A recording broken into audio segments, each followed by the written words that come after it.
Hello friends, welcome to ஸ்ரீஸ் kitchen. இன்றைக்கி நம்ம ஸ்ரீஸ் கிச்சனில் வீட்லேயே ரொம்ப ஈஸியாக ரொம்ப டேஸ்டியான ரவா இட்லி எப்படி செய்கிறதுன்னு பார்க்கலாம். இதுக்கு ஃபஸ்ட்டு நான் ஒரு கடாயில் 2 டேபிள் ஸ்பூன் நெய் ஊற்றி சூடு பண்ணியிருக்கேன். நெய் சூடானதும் கொஞ்சமாக முந்திரி பருப்பு போட்டு நல்லா பொன்னிறமாக வர வரைக்கும் வறுத்து வச்சுக்கலாம். இப்போ பாருங்கள், முந்திரி பருப்பு பொன்னிறமாக வறுத்தாச்சு. அதை எடுத்து தனியாக ஒரு கிண்ணத்தில் வச்சுக்கலாம். இப்போ அதே நெய்யில் நான் அரை டீஸ்பூன் கடுகு, அரை டீஸ்பூன் உளுத்தம் பருப்பு போட்டு உளுத்தம் பருப்பு நல்லா பொன்னிறமாக வர வரைக்கும் வறுத்துக்கிறேன். இப்போ ஒரு 1/4 டீஸ்பூன் அளவுக்கு பெருங்காயத்தூள் அதிலேயே போட்டு இந்த பெருங்காயத்தூளையும் நம்ம சேர்த்து வறுத்துக்கலாம். இப்போ நல்லா 1 டீஸ்பூன் பொடியாக வெட்டின கருவேப்பிலை, 1 டீஸ்பூன் அளவுக்கு நல்லா பொடியாக வெட்டின பச்சை மிளகாய் ரெண்டுத்தையும் சேர்த்து நல்லா வதக்கிக்கலாம். இப்போவே இஞ்சியை போட்டுடலாம். நான் இஞ்சி இப்போ போட மறந்துட்டேன்.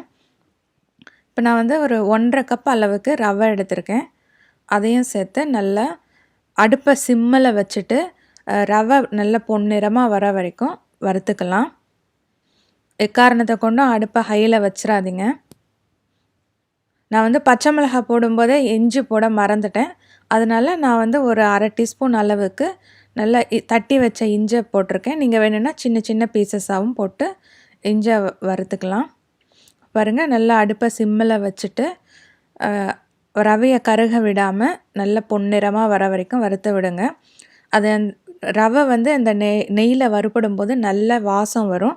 அந்த வாசனை வர வரைக்கும் நல்லா வறுத்துக்கலாம். இப்போ வறுத்த ரவையை ஒரு பாத்திரத்தில் மாற்றிடலாம். ஏன்னா அந்த கடாயிலேயே வச்சோன்னா அந்த சூட்டுக்கு இன்னும் நல்லா தீஞ்சிரும். அதனால் நம்ம ஒரு பாத்திரத்துக்கு மாற்றி ரவையை நல்லா ஆற வச்சுக்கலாம். இப்போ ரவை நல்லா ஆறின பிறகு நான் 1.5 கப்பு ரவை எடுத்திருக்கேன். அதனால் 3/4 கப்புக்கு தயிர், புளிக்காத தயிராக பார்த்து எடுத்துக்கோங்க.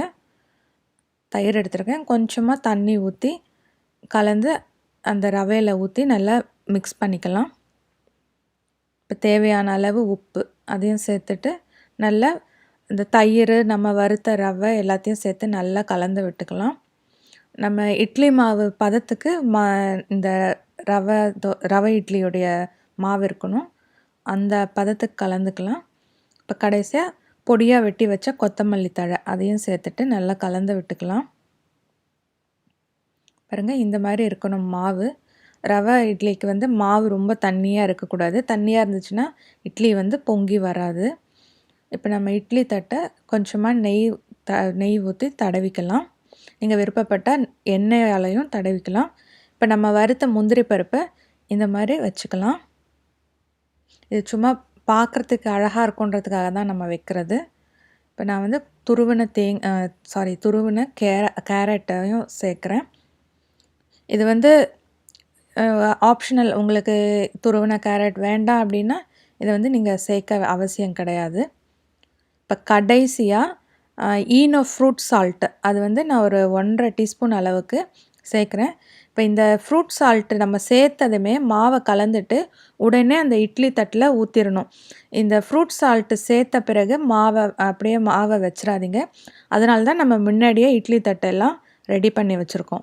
இந்த ஃப்ரூட் சால்ட் சேர்த்து நல்லா கலந்து விட்டுட்டு உடனே இட்லி தட்டில் ஊற்றிட்டு நம்ம இட்லியை வேக வச்சிடணும். அதனால் இந்த இட்லி தட்டை முன்னாடியே ரெடி பண்ணி வச்சுக்கோங்க. ஃப்ரூட் சால்ட் போட்ட பிறகு ரெடி பண்ணிக்காதீங்க. நல்லா கலந்துட்டு நம்ம இட்லி தட்டில் எப்போவுமே இட்லி செய்கிறப்பலையே மாவு ஊற்றி வச்சுக்கலாம். இப்போ இட்லி குக்கரில் நம்ம ஊற்றின தண்ணி நல்லா கொதித்த பிறகு நம்ம இட்லி தட்டை அதில் வச்சிடலாம்.